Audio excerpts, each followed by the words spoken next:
about the educational curriculum, because that's where it begins. They don't want us knowing our history. They don't want us knowing where we came from. Because if you are a person without a history, who are you? Where do you come from? As Africans, we are too busy running away from who we are. We don't want to embrace our Africanness. Why not? If you refuse and don't accept your Africanness, then who are you? I'm a king. Yes. So when I went to Ghana, I stayed at a beautiful hotel. When I walked into the room, right above the headboard was a humongous photograph of Queen Elizabeth. And I thought to myself, now I am going to go to bed tonight with the shadow of Queen Elizabeth hanging over me. What kind of dreams was I going to have that night?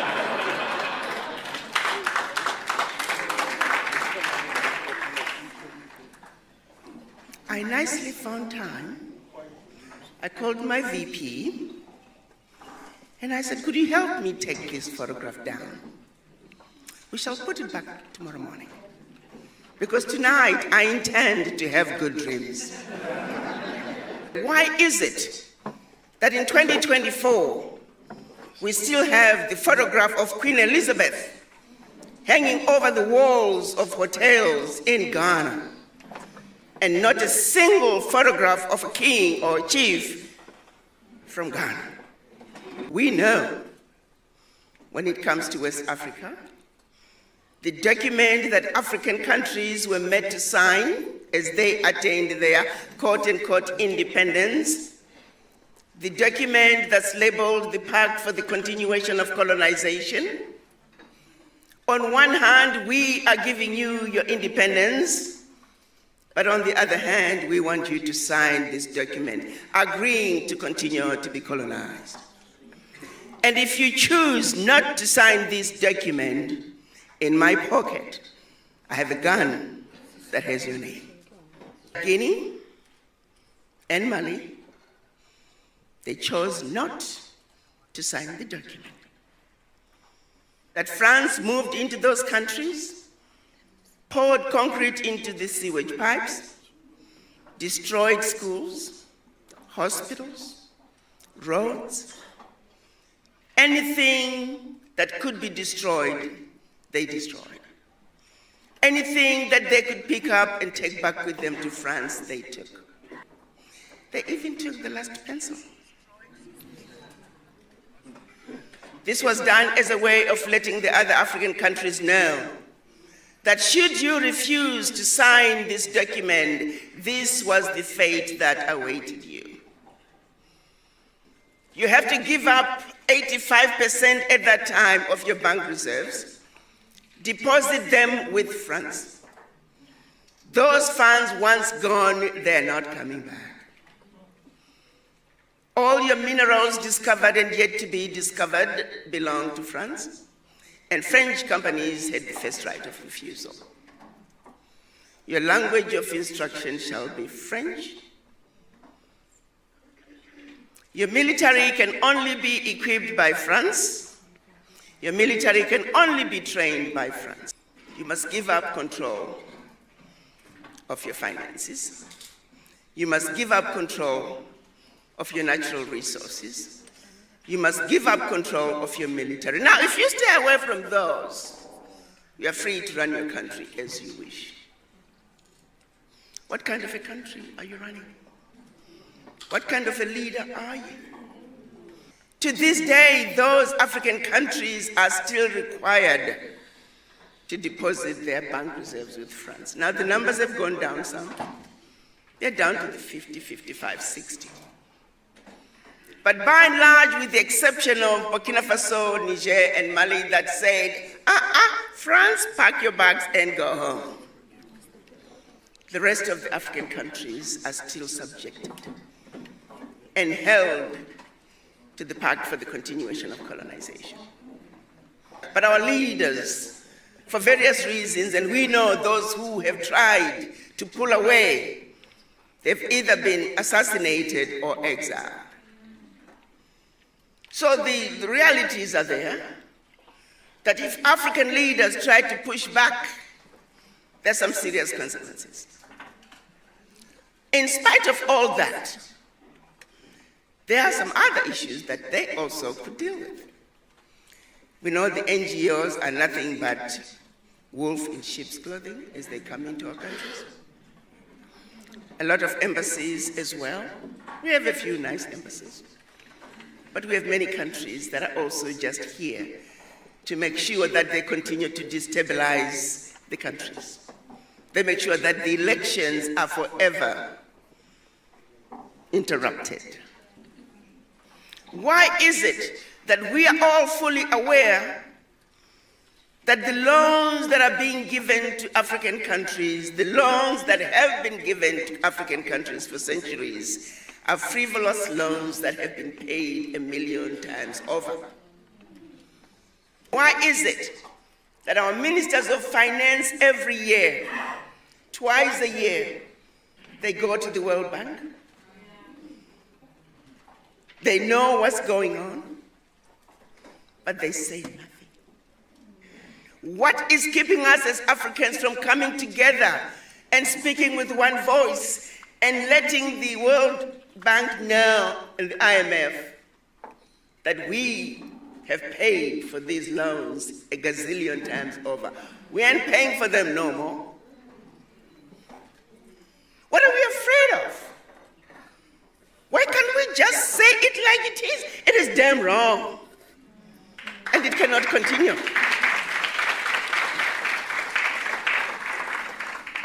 But we're afraid.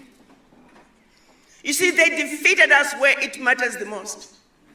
That even things that we have the ability to change, we are afraid of changing them. When the Europeans first came to Africa, they brought us religion.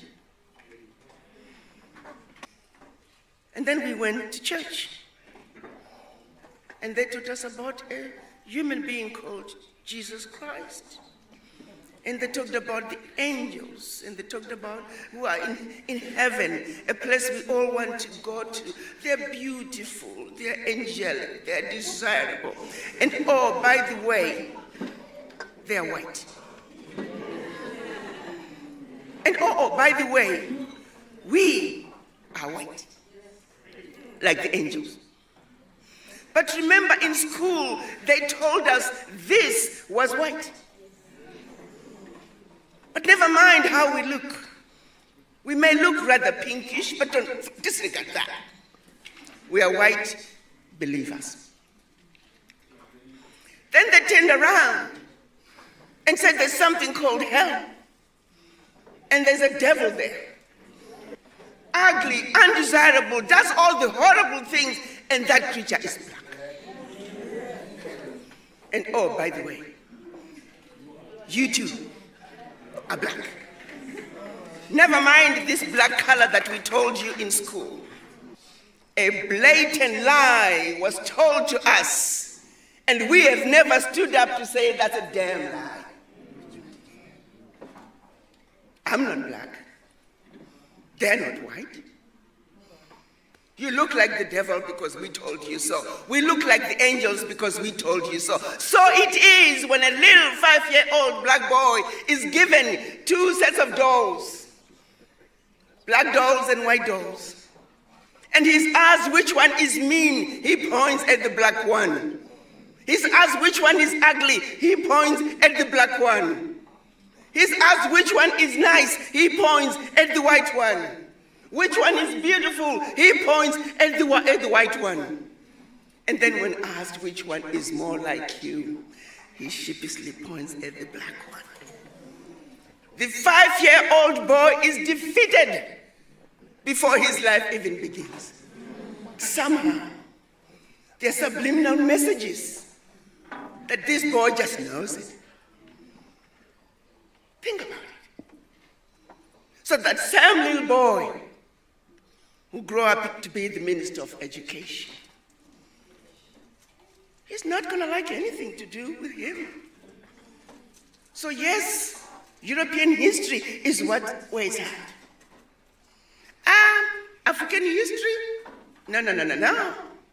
You, African educators, you don't read your own work in order to be tenured. Many professors, to be tenured, they gotta write 10, 20, 30, 40 papers. And those papers can only be reviewed in Europe, in the United States, by credible universities. So I said to the professors, you don't trust each other? You are not credible? If you can't trust each other, why should we parents trust you with our children? To be tenured in universities in Africa, your work has to be reviewed outside Africa. What's wrong with having universities in North Africa send their work to Southern Africa? Universities in West Africa send their work to East Africa. But no, black professors are going to be reviewing it. It's not acceptable. They won't have the same weight. Stupidity has got to come to an end. It is filtering through to everything that we are doing. I am telling you, my brothers and sisters, we are the laughingstock of the world.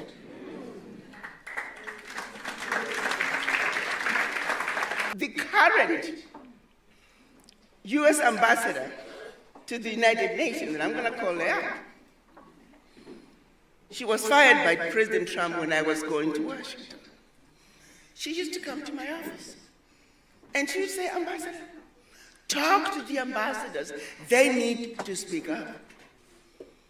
When she was the former Assistant Secretary of State for African Affairs, she said, Ambassador, I'll be sitting on this side with the American side, and there'll be the Africans over there. She said, if they could just say some obvious things that would help her come back and make decisions and recommend certain changes.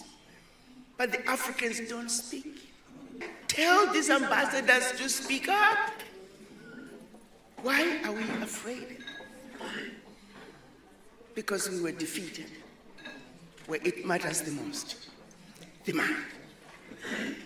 So no matter how hard we try to change our Africa, until we heal from the legacy of colonization, nothing we try to do is going to succeed.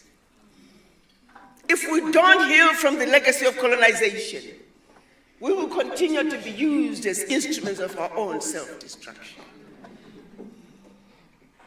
I challenged ECOWAS when they were trying to mobilize the military to go and fight Burkina Faso, Mali, and Niger. Oh, we can have a coup. I said, help me understand something. France has had coups against these nations for centuries. When France is forcing these countries to deposit their bank reserves with France, that's a coup. President Tinubu, what have you done about this coup? You are sitting on the big boy chair now. Talk to me. What are you going to do about this coup? When France is making sure that all natural resources for these countries belong to France, that's a coup. What are you going to do about it, ECOWAS?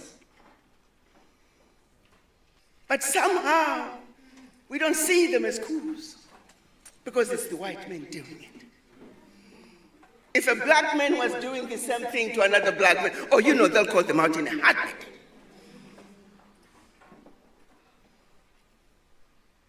We have a serious problem as Africans. We don't even realize how sick we are with this disease. We are not just sick at home. We are not just sick in the doctor's waiting room. We are not just sick in the general ward in the hospital. We are in the intensive care. As a doctor, I cannot help you unless you come to me with your complaints. At least recognize that you're sick. But most of the time, we don't even realize that we are sick. This stupidity that is going on in Africa has got to come to an end.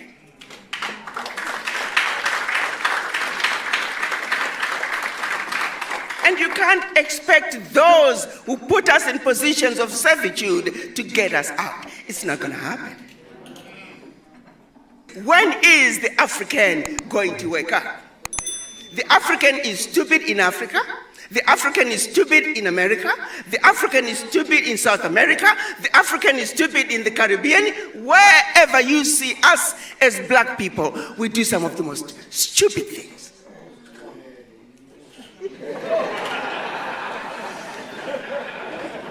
You go into neighborhoods.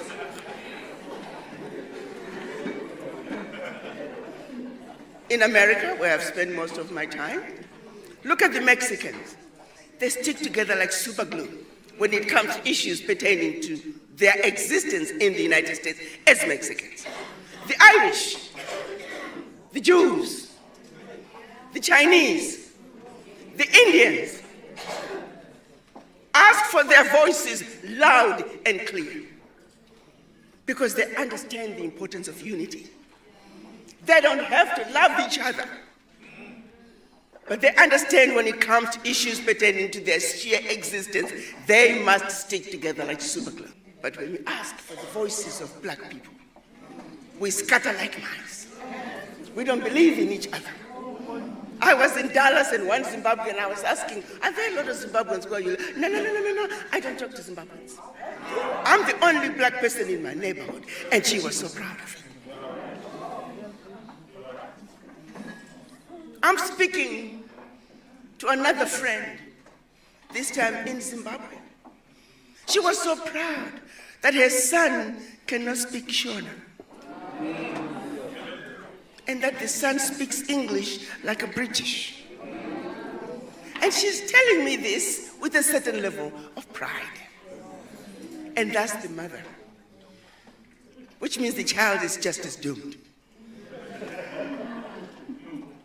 When are we going to wake up and realize that our inability to move forward as a people is because we were defeated where it matters the most? What are we going to do about the educational curriculum? Because that's where it begins. They don't want us knowing our history. They don't want us knowing where we came from. Because if you are a person without a history, who are you? Where do you come from? As Africans, we are too busy running away from who we are. We don't want to embrace our Africanness. Why not? If you refuse and don't accept your Africanness, then who are you? You can never speak English like an American. Then you don't want to speak your own vernacular. Then who are you? You are just like a ship without an anchor. The wind blows that way, there you go. The wind blows that way, there you go. And there are too many of us who find themselves in that boat without an anchor. What's happening in Burkina Faso must be supported. What's happening in Mali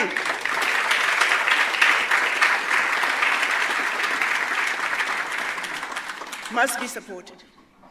What's happening in Niger must be supported. If you care the least bit about our future, how else are we going to get France out of Africa? How else are we going to get Britain, Germany, all those former colonizers?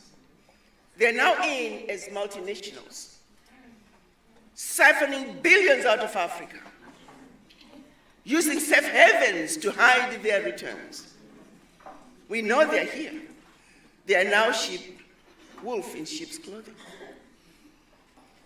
If you look at the move that Niger made, by simply saying, France, you can no longer buy our uranium for 80 cents a kilo, when we know very well you're selling it for 200 euros per kilo. Niger was realizing about 1 billion out of the sales of its uranium a year, while France was realizing close to 300 billion. That one move alone, when Niger said, if you want our uranium, 200 euros a kilo, please. Immediately, 300 billion. 1 mineral. It's not going to take much to change Africa. We got what it takes. If there's one thing we're very fortunate of, we are endowed with everything the rest of the world needs. We don't need the world.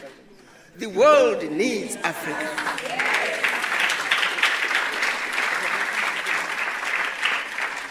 But do we really know that and believe in it and are ready to stand up and proclaim who we are?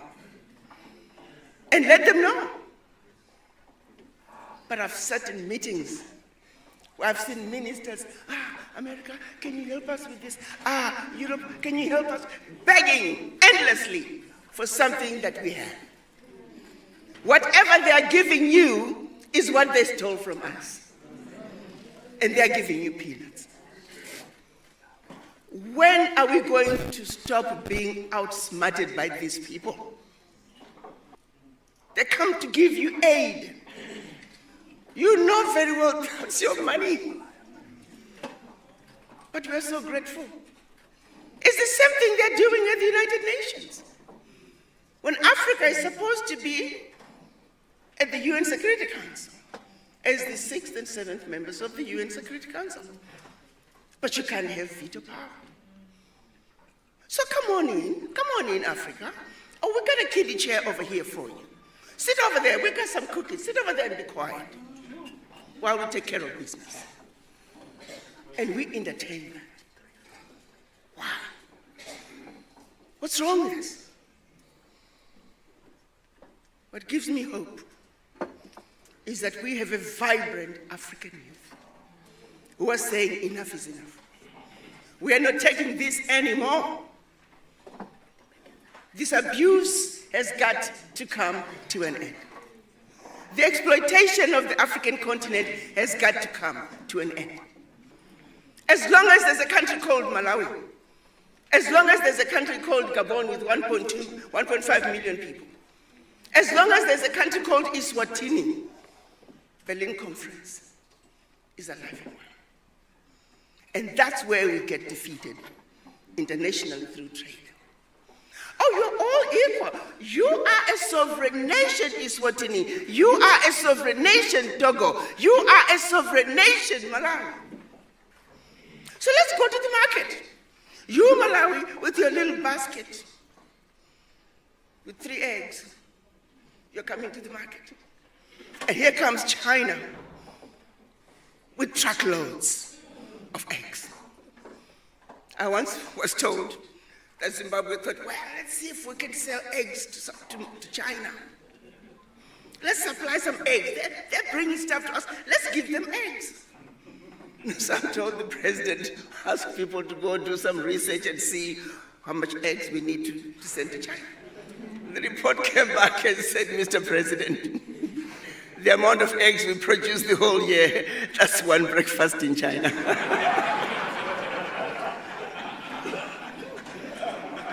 So you want Zimbabwe to go to the market with China and sell eggs.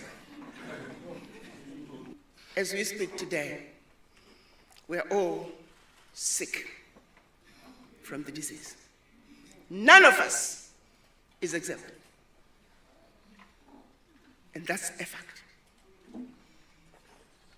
I'm going to ask each and every one of you to have a serious conversation with the image in the mirror. And ask yourself why you feel the way you do. Why are you automatically afraid of those who don't look like you? Why do you feel defeated? Why are you afraid to speak up and stand your ground? Besides, you are the mothers and fathers of humanity. Without the black woman, without the black man, the rest of the world would not be. That's a fact.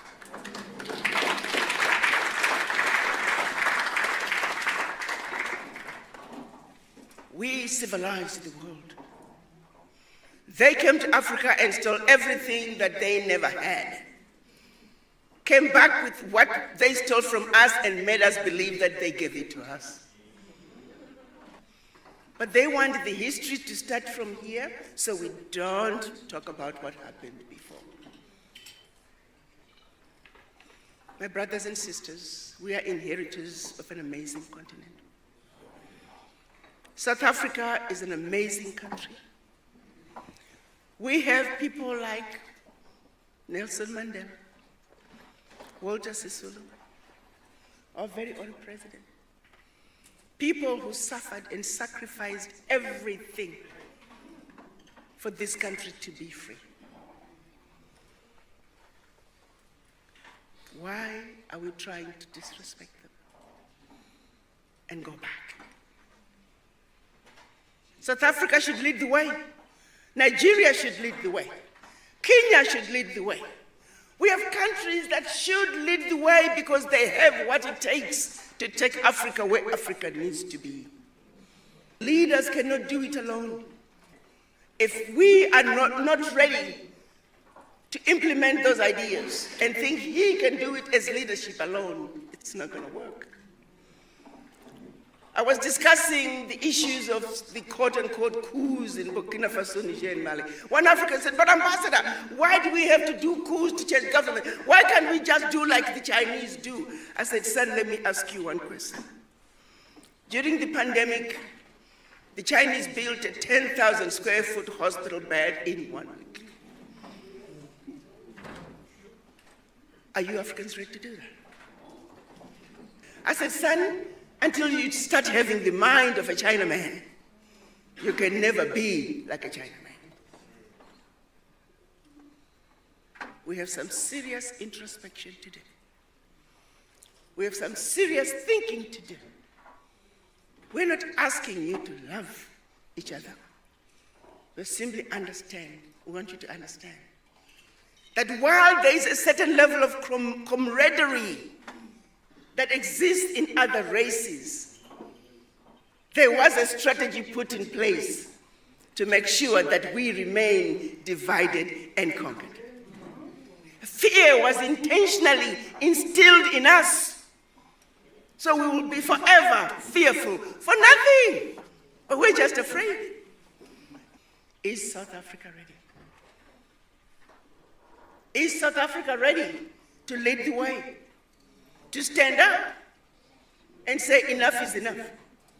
That we can no longer continue to be exploited. We can no longer continue to be treated as second-class citizens in our own land. The future is bright. If only we could understand that the power is in our hands. We have a bigger role to play as citizens. Let's believe in ourselves. Let's stand up for what's right. Let's let the world know that we are the inheritors of the most amazing continent. But they can no longer continue to allow our resources, our inheritance, to fund the educational systems in their countries, to fund the healthcare systems in their countries, to fund the infrastructure development in their countries, while we are languishing in poverty. And they have the audacity to tell us that we're poor people. How dare they? Former President Jomo Kenyatta, he said when missionaries arrived, the Africans had the land and the missionaries had the Bible. They taught us how to pray with our eyes closed. When we opened them, they had the land and we had the Bible. Marcus Garvey, he said, a people without the knowledge of their past history, origin, and culture is like a tree without roots. Patrice Lumumba said, the day will come when history will speak. Africa will write its own history. It will be a history of glory and dignity. The time is now. There is no turning back. Africa, wake up.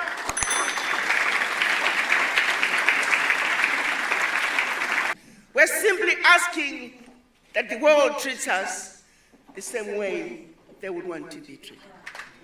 We are demanding a world that is just, a world that is fair, a world that is free of bigotry and hate. We're not asking the world to do anything that they would not want done unto them.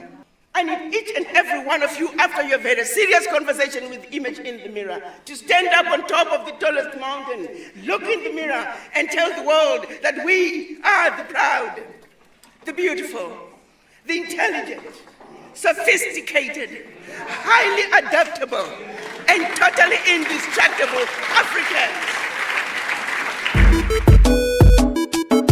I'm a king, yes, I'm a king, I think I'm a king,